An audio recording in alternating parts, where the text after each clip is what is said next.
نحمده ونصلي على رسوله الكريم اما بعد فاعوذ بالله من الشيطان الرجيم بسم الله الرحمن الرحيم رب اشرح لي صدري ويسر لي امري واحلل عقدة من لساني يفقهوا قولي۔ السلام علیکم ورحمۃ اللہ وبرکاتہ۔ ناظرین، پروگرام دعا کیجئے کے ساتھ آپ کی خدمت میں حاضر ہیں۔ آج ہم انشاءاللہ آپ کے ساتھ گھریلو پریشانیوں سے نجات حاصل کرنے کی دعائیں شیئر کریں گے۔ اس موضوع پر آپ سے گفتگو ہوگی کہ کس طرح ہم اپنے خاندانی زندگی کو، اپنی معاشرتی زندگی کو خوشگوار بنا سکتے ہیں اللہ سبحانہ وتعالیٰ کی مدد کے ساتھ۔ کوشش اپنی جگہ، لیکن ہر کوشش اس وقت فائدہ مند ہو جاتی ہے جب انسان اس کے ساتھ ساتھ اللہ تعالیٰ سے دعا کرتا ہے۔ حدیث میں آتا ہے کہ اللہ سبحانہ وتعالیٰ کے نزدیک دعا سے زیادہ معزز اور کوئی چیز نہیں، یعنی سب سے زیادہ اللہ تعالیٰ جس چیز کو بندے کی ویلیو کرتے ہیں وہ دعا مانگنا ہے۔ اسی طرح ایک اور حدیث میں آتا ہے کہ دعا کرنا افضل عبادت ہے، یعنی انسان جب اللہ تعالیٰ کے آگے ہاتھ پھیلاتا ہے، اپنے دل کی پکار اپنے رب کو سناتا ہے، تو دراصل وہ عبادت کی حالت میں ہوتا ہے اور ایک افضل عبادت کر رہا ہوتا ہے۔ اس لیے کثرت کے ساتھ دعائیں کرتے رہنا چاہیے، لیکن یاد رہے کہ دعا کرنے سے پہلے اللہ سبحانہ وتعالیٰ کی تعریف ضرور کی جائے۔ اس سلسلے میں تعریف کے بے شمار کلمات ہمیں احادیث کی کتابوں میں ملتے ہیں۔ انہی میں سے ایک آتا ہے کہ آپ صلی اللہ علیہ وسلم سے سوال کیا گیا کہ کون سا کلام افضل ہے؟ آپ نے فرمایا جو اللہ نے اپنے فرشتوں اور اپنے بندوں کے لیے چنا، اور وہ ہے سبحان اللہ و بحمدہ، سبحان اللہ و بحمدہ۔ یعنی جب انسان دعا کرنا چاہے تو اس سے پہلے کچھ مرتبہ جتنا اس کا دل چاہے اللہ تعالیٰ کی تسبیح اور حمد و ثنا بیان کرے، اور بار بار تکرار کے ساتھ کہتا رہے سبحان اللہ و بحمدہ۔ اس کے بعد درود شریف پڑھے جتنی دیر پڑھنا چاہے، اور پھر اس کے بعد اپنی حاجت اللہ سبحانہ وتعالیٰ کے سامنے رکھے تو انشاءاللہ اس کی پریشانی دور ہوگی۔ جہاں تک گھریلو پریشانیوں کا تعلق ہے تو اس میں ہم دیکھتے ہیں کہ ہر گھر کے اندر کوئی نہ کوئی چیز ایسی ہو جاتی ہے کہ جس سے باہمی تعلقات میں بدمزگی پیدا ہو جاتی ہے۔ بعض افراد کی طبیعت میں غصہ زیادہ ہوتا ہے، بعض لوگ جھگڑالو ہوتے ہیں، بعض لوگ شکی مزاج کے ہوتے ہیں، بعض لوگوں کو اونچا بولنے کی عادت ہوتی ہے، بعض لوگ دوسروں کو مختلف باتوں پر زج کرتے رہتے ہیں، بعض لوگ اپنی ذمہ داریوں کو ٹھیک سے نہیں نبھاتے۔ تو یہ تمام چیزیں صرف نہ یہ کہ ایسے انسان کو خود بلکہ اس کے آس پاس رہنے والوں کو اذیت میں مبتلا کر دیتی۔ اب اس میں انسان بعضوں کو سمجھانے سے بھی کام لیتا ہے، دوسروں سے بھی مدد لیتا ہے، لیکن پھر بھی مسئلہ حل نہیں ہوتا۔ تو صحابہ کرام تو اپنی جوتی کا تسمہ بھی ٹوٹ جاتا تو اللہ سبحانہ وتعالیٰ سے مانگتے تھے۔ تو اگر گھر کے اندر کسی قسم کی ناچاکی یا پریشانی ہے تو اس سلسلے میں بھی ہمیں اللہ تعالیٰ کی طرف رجوع کرنا چاہیے، اور پھر اس کے ساتھ ساتھ دوسرے کو جو مشکل پیدا کر رہا ہے سمجھانا بھی چاہیے۔ جہاں تک لڑائی جھگڑے کا تعلق ہے تو اسے منافقت کی علامت بتایا گیا۔ آپ صلی اللہ علیہ وسلم نے فرمایا کہ منافق کی 4 علامتیں ہیں، ان میں سے ایک بات کرے تو جھوٹ بولے، وعدہ خلافی کرے، امانت میں خیانت کرے، اور جب وہ جھگڑا کرے تو گالی دے، یعنی جھگڑتا بھی ہے اور گالی بھی دیتا ہے۔ نبی صلی اللہ علیہ وسلم نے یہ بھی فرمایا کہ اللہ کو سب سے زیادہ ناپسند آدمی وہ ہے جو بہت جھگڑالو ہے، یعنی اللہ تعالیٰ ایسے شخص سے محبت نہیں کرتے۔ اس لیے اگر آپ کسی سے بات کر رہے ہو تو اس کی بات توجہ سے سن لے۔ چھوٹی چھوٹی باتوں پر جھگڑنا اور دوسرے کے ساتھ بد اخلاقی سے پیش آنا یہ درست نہیں۔ پھر اسی طرح مومن جو ہے وہ کبھی بد اخلاق نہیں ہوتا، اور بد اخلاقی پھر منافقت کی علامت ہے۔ رسول اللہ صلی اللہ علیہ وسلم نے فرمایا تمہارے یہ نسب نامے کسی کے لیے گالی کا سبب نہیں ہے، تم سب آدم کی اولاد ہو، ایک دوسرے کے قریب ہو، دین یا عمل صالح کے علاوہ کسی وجہ سے کسی کو کسی پر کوئی فضیلت نہیں۔ آدمی کے برا ہونے کے لیے یہی کافی ہے کہ وہ فحش گو ہو، بد کلام ہو، بخیل ہو اور بزدل ہو۔ پھر اسی طرح آپس میں محبتوں کا نہ ہونا، بہن بھائیوں میں ناچاکی یا شوہر بیوی میں ناچاکی، یا والدین کے ساتھ محبت کا نہ ہونا، یہ ایک طرح سے اللہ تعالیٰ کی طرف سے ایک آزمائش بھی ہو سکتی ہے اور ایک عذاب بھی ہو سکتا ہے۔ مومن تو محبت کرنے والا ہوتا ہے، اور اس شخص میں کوئی خیر نہیں جو محبت کرتا نہیں اور لوگ اس سے محبت نہیں کرتے، اور لوگوں میں سب سے زیادہ بہترین انسان وہ ہے جو لوگوں کے لیے فائدہ مند ہوتا ہے۔ تو اس لیے بہت ضروری ہے کہ خاندان کے اندر باہم محبت پائی جائے۔ گھریلو زندگی خوبصورت ہو جاتی ہے اگر آپس میں ایک دوسرے سے پیار، محبت اور ہمدردی کے جذبات پائے جاتے ہیں۔ پھر اسی طرح بعض اوقات گھریلو زندگی میں بدگمانیاں بہت تکلیف دیتی ہیں، یا گھر کے کچھ افراد سنی سنائی باتوں پر یقین کرتے ہوئے دوسروں کے خلاف بدگمانی پال لیتے ہیں، تو اس سے بھی پرہیز کرنے کی ضرورت ہے۔ اسی طرح گھریلو پریشانیوں میں گھر کا تنگ ہونا بھی ایک عذاب کی شکل ہے۔ اس لیے نبی صلی اللہ علیہ وسلم نے ہر وضو کرنے کے بعد جو دعا سکھائی، اس میں خاص طور پر یہ دعا آتی ہے کہ اے اللہ میرے گھر میں وسعت پیدا کر دے، یعنی ایک تو دلوں میں وسعت ہو، اور دوسرا یہ ہے کہ جگہ بھی کشادہ ہو۔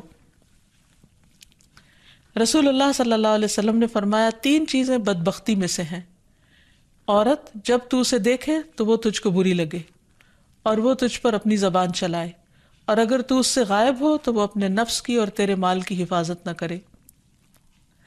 دوسرے، مریل سواری کہ اگر تو اسے مارے اور چلائے تو تجھ کو تھکا دے، اور اگر اسے چھوڑ دے تو تجھے جلد تیرے ساتھیوں تک نہ پہنچائے، اور ایسا گھر جو تنگ اور کم سہولتوں والا ہو۔ تو اس لیے اگر انسان ایسی کسی تکلیف میں مبتلا ہے تو اس کا حل بھی یہی ہے کہ کوشش کے ساتھ ساتھ انسان دعا کرے۔ اسی طرح خرچ میں کمی، وسائل میں کمی، مال میں کمی، یہ تمام چیزیں بھی عموماً گھروں کے اندر جھگڑے پیدا کر دیتی ہیں۔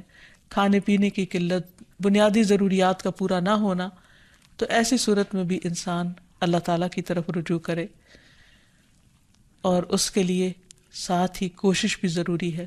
کوشش میں سب سے پہلے تو یہ کہ انسان لڑائی جھگڑا چھوڑے، صبر و ضبط کی عادت ڈالے، برداشت و تحمل کی عادت اپنے اندر پیدا کرے، اپنے اخلاق کو بہتر بنائے۔ ایک حدیث کے مطابق اللہ سبحانہ وتعالیٰ جب کسی گھرانے پر خیر و برکت نازل فرمانا چاہتے ہیں تو اس گھر والوں کے اندر نرمی پیدا کر دیتے ہیں، اور ایک اور حدیث میں یہ بھی آتا ہے کہ جو نرمی سے محروم کر دیا گیا وہ ہر خیر و بلائی سے محروم کر دیا گیا۔ تو اس لیے گھر کے ہر فرد کو اپنے اپنے رویے پر غور کرتے ہوئے اپنے اخلاق کی اصلاح کرنے کی ضرورت ہے، اور دوسروں سے توقعات زیادہ رکھنے کی بجائے اپنا طرز عمل اچھا کرنے کی ضرورت ہے۔ اور گھر والوں کے ساتھ بہترین ہونا نبی صلی اللہ علیہ وسلم کی سنت ہے۔ آپ نے فرمایا تم میں سے بہتر وہ ہے جو اپنے گھر والوں کے لیے بہتر ہو، اور میں تم سب کی نسبت اپنے گھر والوں کے حق میں اچھا ہوں۔ یعنی آپ نے اپنی مثال دی کہ میں سب سے اچھا سلوک اپنے گھر والوں سے کرتا ہوں، تو تمہیں بھی اگر اچھا بننا ہے تو ایسا ہی کرنا ہوگا۔ پھر اسی طرح گھر والوں کو زیادہ سے زیادہ فائدہ پہنچانا۔ حسن بصری سے مروی ہے کہ اللہ تعالیٰ کے نزدیک پسندیدہ بندے وہ ہیں جو اپنے اہل و عیال کو سب سے زیادہ نفع دینے والے ہیں۔ پھر اسی طرح پیار و محبت سے رہنا۔ اگر لڑائی جھگڑا ہو بھی جائے یا کوئی غلط فہمی پیدا بھی ہو جائے تو اس وقت خاموشی اختیار کر لینا، مناسب وقت کا انتظار کر کے اس غلط فہمی کو دور کرنا ضروری ہے۔ پھر اسی طرح اللہ سبحانہ وتعالیٰ نے گھریلو زندگی کو خوشگوار بنانے کے لیے جو بہترین ہدایت ہمیں قرآن مجید میں دی ہے وہ ہے عفو و درگزر سے کام لینا۔ اللہ تعالیٰ فرماتے ہیں یا ایہا الذین آمنوا ان من ازواجکم و اولادکم عدوا لکم فاحذروہم وَإِن تَعْفُوا وَتَصْفَحُوا وَتَغْفِرُوا فَإِنَّ اللَّهَ غَفُورٌ رَّحِيمٌ إِنَّمَا أَمْوَالُكُمْ وَأَوْلَادُكُمْ فِتْنَةٌ وَاللَّهُ عِندَهُ أَجْرٌ عَظِيمٌ۔ اے لوگو جو ایمان لائے ہو، بے شک تمہاری بیویوں اور تمہارے بچوں میں سے بعض تمہارے دشمن ہیں، سو ان سے ہوشیار رہو، اور اگر تم معاف کرو اور درگزر کرو اور بخش دو تو بے شک اللہ بے حد بخشنے والا نہایت رحم فرمانے والا ہے۔ تمہارے مال اور تمہاری اولاد تو محض ایک آزمائش ہے، اور جو اللہ ہے اسی کے پاس بہت بڑا اجر ہے۔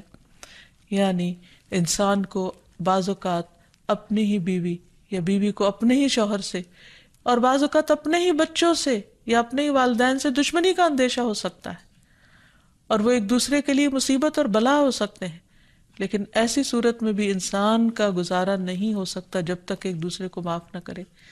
زندگی کی گاڑی نہیں چل سکتی جب تک انسان دوسروں کے قصور اور غلطیاں ان سے درگزر نہ کرے، کیونکہ ہر انسان کبھی غصے کی وجہ سے، کبھی جہالت کی وجہ سے، کبھی جلد بازی کی وجہ سے، کبھی لوگوں کے اکسانے پر اپنے پیاروں کے ساتھ زیادتیاں کر جاتا ہے۔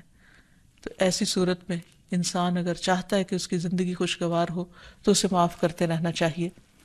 نبی صلی اللہ علیہ وسلم کے اخلاق کے بارے میں جب پوچھا گیا تو حضرت عائشہ کہتی ہیں کہ آپ طعن و تشنیع کرنے والے نہ تھے، یعنی طعنے نہیں دیتے تھے، یعنی اگر کسی سے غلطی ہو جاتی تو اسے بار بار یاد نہیں کراتے تھے، فحش کام نہیں کرتے تھے، بازاروں میں چیخنے والے اور برائی کا بدلہ برائی سے دینے والے نہ تھے، بلکہ معاف کرنے والے اور درگزر کرنے والے تھے۔ اور حقیقت یہ ہے کہ جو جس کے جتنا قریب ہوتا ہے، جیسے گھر والے ہیں، اس کی غلطیاں اور اس کی کمزوریاں زیادہ سامنے آتی ہیں، اور پھر وہ ریپیٹڈلی سامنے آتی ہیں، بار بار سامنے آتی ہیں، تو ایسی صورت میں معاف کرنا بھی مشکل لگتا ہے، لیکن پھر بھی معاف کیے بغیر گزارا نہیں۔ پھر اسی طرح یہ ہے کہ انسان اگر ہمیشہ دوسروں کا حق ادا کرنے کی فکر کرے تو اس سے بھی بہت سے جھگڑے ختم ہو جاتے ہیں۔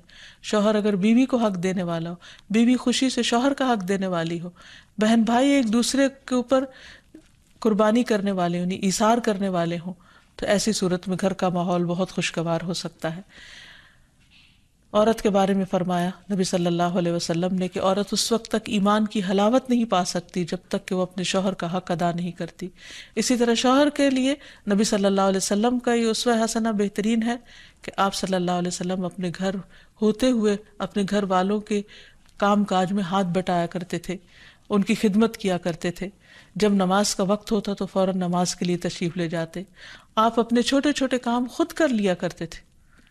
یعنی اس سے بھی یہ پتہ چلتا ہے کہ خوشگوار گھریلو تعلقات میں دوسرے پر بوجھ نہ بننا ایک بہت اہم نقطہ ہے، کیونکہ اگر ہر انسان اپنی ذمہ داری خود لے لے تو دوسروں کے لیے وہ خوشگوار ہو جاتا ہے۔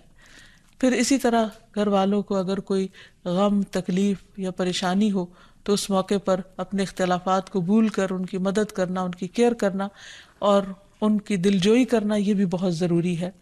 اور حد الوسع گھر کا ماحول خوشگوار رکھنا چاہیے، ایک دوسرے کا احساس کرتے ہوئے اور ایک دوسرے کے کاموں میں عیب نہ نکالتے ہوئے اور ایک دوسرے کو اپریشیٹ کرتے ہوئے، ایک دوسرے کی اچھی خوبیوں کو اور اچھی باتوں کی تعریف کرتے ہوئے، اور اسی طرح بعض اوقات اپنی خواہشات کو پیچھے کرتے ہوئے، کیونکہ اگر ہر انسان یہ چاہے کہ زندگی اس کے مطابق، کیونکہ اگر ہر انسان یہ چاہتا ہو کہ ہر کام گھر میں اس کی مرضی کے مطابق ہو تو یہ ممکن نہیں۔ بہت سے گھروں میں ساس بہو کا جھگڑا کس بنا پر ہوتا ہے، یا آپس میں قریبی رشتوں کا جھگڑا اور فتنہ فساد کس وجہ سے ہوتا ہے؟ کیونکہ ہر شخص یہ چاہتا ہے کہ گھر کا نظام اس کی مرضی کے مطابق ہو، حالانکہ ایسا ہونا ممکن نہیں۔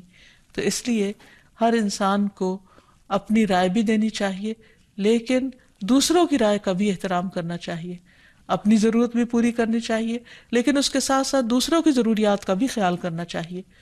پھر اسی طرح بہت سے معاملات میں قناعت اختیار کرنی چاہیے، کیونکہ یہ زندگی بذات خود ایک امتحان ہے، اور اصل عیش و عشرت کی جگہ جنت ہے، دنیا نہیں، یا دنیا کا گھر نہیں۔ تو اس لیے ضروری ہے کہ مشکل حالات میں انسان اپنے عزیزوں کا، پیاروں کا، گھر والوں کا ساتھ دے، ان کی مدد کرے۔ مثلا شوہر کے اگر معاشی حالات تنگ ہیں تو بیوی ناجائز مطالبات نہ کرے، اسی طرح اگر بیوی بیمار ہے تو شوہر اس سے بہت زیادہ گھر کے کام کا مطالبہ نہ کرے۔ تو ایک دوسرے کے حالات کی رعایت کرتے ہوئے اگر انسان ایک دوسرے سے توقعات رکھے تو اس سے بھی حالات بہت خوشگوار ہو سکتے ہیں۔ اور پھر یہ کہ ہمیشہ دوسروں کی چھوٹی چھوٹی ایفرٹ پر ان کے لیے شکر گزاری کے جذبات ہونے چاہیے۔ مثلاً اگر کوئی آپ کو گھر میں پانی پلا دے تو آپ اس پر بھی شکریہ بولیں، ہم عام طور پر اگر گھر سے باہر کہیں ہوتے ہیں اور کوئی ہمارے ساتھ تھوڑے سا بھی احسان کا معاملہ کرے تو ہم اس کے احسان کو مانتے ہیں، لیکن گھر والوں کا احسان ماننا ایک مشکل کام لگتا ہے. تو اس لیے اگر ہم چاہتے ہیں کہ گھریلو زندگی خوشگوار ہو تو اس میں گھر والوں کے احسان کو بھی ماننا ضروری ہے. اور پھر چھوٹی چھوٹی اذیتوں کو بہت مینشن نہیں کرنا چاہیے، ان کا ذکر نہیں کرنا چاہیے، ان پر صبر کرنا چاہیے. تو جو شخص شکر اور صبر سے کام لیتا ہے اس کی زندگی لازماً خوشگوار ہوتی ہے. لیکن اس کے باوجود بھی اگر گھریلو زندگی میں تنگی ہو، تکلیف ہو، آپس کی ناچاکی ہو، دشمنی ہو، پریشانی ہو، بہت بے چینی ہو، تو پھر اللہ سبحانہ وتعالیٰ ہی کی طرف رجوع کرنا چاہیے.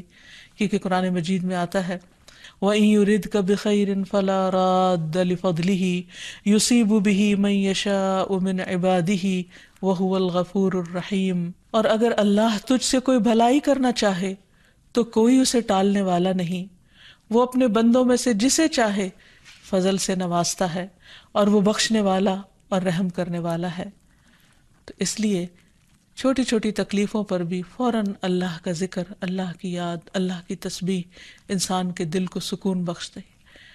اور نبی صلی اللہ علیہ وسلم نے خصوصاً اپنی پیاری بیٹی فاطمہ رضی اللہ تعالی عنہا کو جب وہ گھر کے کام کاج کر کے تھک جاتی تھی، کیونکہ اپنے ہاتھ سے چکی پیستی، اپنے ہاتھ سے آٹا گوندتی، اپنے ہاتھ سے اپنے گھر کے کام کاج کرتی، بچوں کو لک آفٹر کرتی، تو بہت تھک جاتی تھی. اور اسی تھکاوٹ کی وجہ سے انہوں نے ایک دفعہ نبی صلی اللہ علیہ وسلم کے پاس جب کچھ قیدی آئے تو خادم کا مطالبہ کیا، لیکن آپ صلی اللہ علیہ وسلم نے ان کو خادم دینے کی بجائے یہ تسبیحات سکھائی اور فرمایا کہ جب تم اپنے بستر پر جانے لگو تو 33 بار سبحان اللہ، 33 بار الحمدللہ اور 34 بار اللہ اکبر پڑھ لیا کرو.